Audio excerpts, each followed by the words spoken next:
జరిగిపోయిన కాలం, వృధా అయిన జలం ఎప్పటికీ తిరిగి రావు. కళ్ళకు గంతలు తీయండి, ఇంకుడు గుంతలు తవ్వండి. నేను అనే అహం, అతను అనే ఈర్ష్య, నాది అనే అత్యాశ మనిషిని ప్రశాంతంగా బ్రతకనివ్వవు. మంచివాళ్ళు ఎప్పుడూ ఇంకొకరిని చెడ్డవాళ్ళని చెప్పరు. చెడ్డవాళ్ళు ఎప్పటికీ ఇతరులో మంచిని గుర్తించరు. నువ్వు వాడిలా, వాడు నీలా ఉండాలనుకోవడం వింత. నువ్వు నీలా ఉంటే ఉండదు ఏ చింత.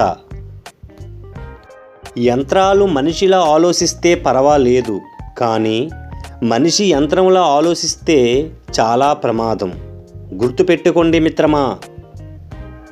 అది కావాలి, ఇది కావాలి అని మనం భగవంతుణ్ణి కోరుకునేది మన సంతృప్తి కోసమే. మనం దేనికి అర్హులమో, మనకు ఏది ఇవ్వాలో భగవంతుడికి ముందే తెలుసు. మాట్లాడటానికి డబ్బులు చెల్లించినప్పుడే నయం, అప్పుడప్పుడైనా పలకరింపులు ఉండేవి. ఇప్పుడు అన్లిమిటెడ్ ఫ్రీ కాల్స్ అయినా మాటలే కరువయ్యాయి. మంచి కూడా నీళ్ళ వంటిదే. దాహంతో ఉన్నవారికి ఇస్తే ప్రాణం నిలబెట్టుకుంటారు. అవసరం లేని వారికి ఇస్తే చేతులు కడుక్కుంటారు.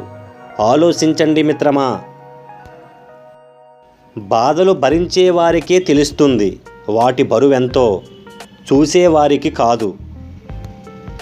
నిజాన్ని చెప్పడానికే కాదు, నిజాన్ని ఒప్పుకోవడానికి కూడా ఎంతో ధైర్యం కావాలి. మంచి స్నేహితులను సంపాదించుకోలేకపోవడం దురదృష్టం. దొరికిన మంచి స్నేహితులను దూరం చేసుకోవడం మన దౌర్భాగ్యం. ఆకలితో ఆలయం బయట కొందరు, ఆశలతో ఆలయం లోపల కొందరు. అందరం ముష్టి వాళ్ళమే లోపల బయట. సంతోషకరమైన జీవితం అందరికీ ఉండదు, కానీ ఎప్పుడూ మంచిగా ఆలోచించే వాళ్లకు ఆ లోటు తెలియదు. గెలిస్తే నీ బలం ఏంటో నీ ఆత్మీయులకు తెలుస్తుంది. ఓడితే నీ వాళ్ళు ఎవరో నీకు తెలుస్తుంది.